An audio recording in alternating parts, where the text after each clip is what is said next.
that Mark McGuire thing, that thing is hilarious.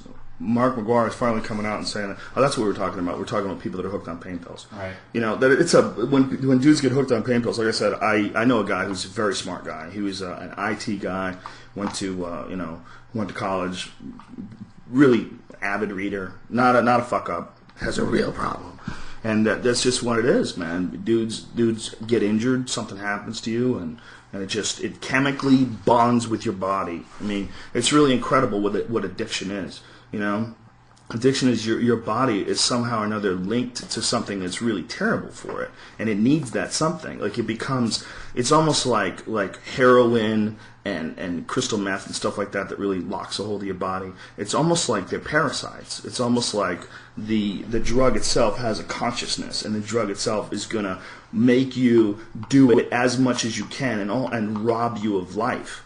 You know, I mean, that's one way to look at, like, horrible substances. That's why when people talk about drugs, you know, and they like to lump all drugs in together, that's so stupid.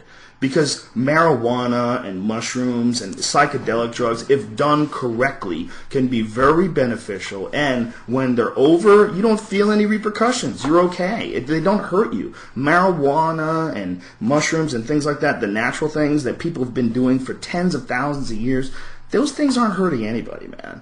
And they can't get into your system, you know. And if you lump them in with oxycodones and fucking heroin and crystal meth, that's ridiculous. No one is becoming a more introspective, fascinating person on crystal meth. They're becoming fucking crazy. It's like we have to look at drugs in terms of what they do to the people that take them. And the things that do positive things, you can't ignore that just because they're a drug. You're not allowed to just say, oh, because it's an illegal drug, then all the benefits that people talk about, those don't count. They're invalid. Just because it's not sanctioned by a group of fucking criminals. That's ridiculous. It doesn't make any sense at all. And, you know, I've lived my whole life like this. I mean, it's 2010. I would have thought by now we would have come to some sort of a rational understanding as human beings. As we got to be adults, I thought we would come to a point where we would sit back and we would look at things and go, what right do I to tell another person what to do or not to do, as long as he's not trying to give it to minors or people that don't know any better. As long as people are educated, let's spend money on programs and make sure that people don't get involved in anything fucked up like this.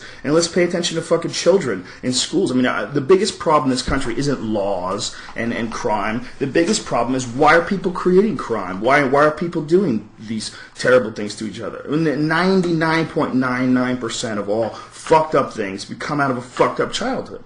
You have kids who have either shitty fucking parents and these fucking children, they grow up and they're ticking time bombs. If you have a douchebag, fucked up, drug addict parent and you live in a fucked up place with no love and every day you just see violence and shit and screaming and addiction and sorrow and there's no way out. You don't see shit. You don't do well in school. I mean, what the fuck? You know, that is a ticking time bomb. And for politicians to not address that and to spend all this fucking time flying over to Afghanistan trying to chase down 100 Taliban fighters in the mountains and young people are dying over there for that, how about we spend that money attacking the fucking enemy at home? The enemy at home is horrible fucking childhoods that some of our fellow human beings in this country have to go through.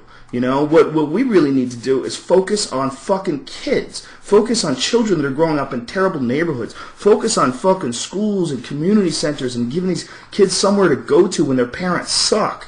You know, focus on a bunch of people that want to help raise kids that come from terrible situations, or help the parents understand what the fuck they're doing raising children and making these kids fucking psychos and giving them horrible childhoods, you know, and literally setting loose a bomb. Setting loose someone who's eventually going to turn all their inward anger outward on other people. All their pain and resentment and all the negative input coming into them as a child. You know, that shit is fucking terrible. You deal with a child that comes from a positive, loving environment, and you're going to deal with a cool human being. That human being is going to come out of that and going to appreciate other people.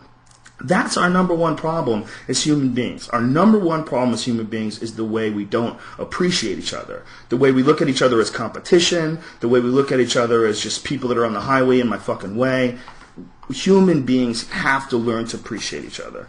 And we need to learn how to deal with the fucking very obvious shit that we ignore. Instead of pretending there's some incredible assault on the human race here in America, maybe we should look on where is the real crime coming from? Where are the real murders coming from? Where's the real anger and violence and the shit that affects day-to-day people every day? It's not in the fucking desert, okay? It's not in the fucking mountains of Afghanistan. It's in cities.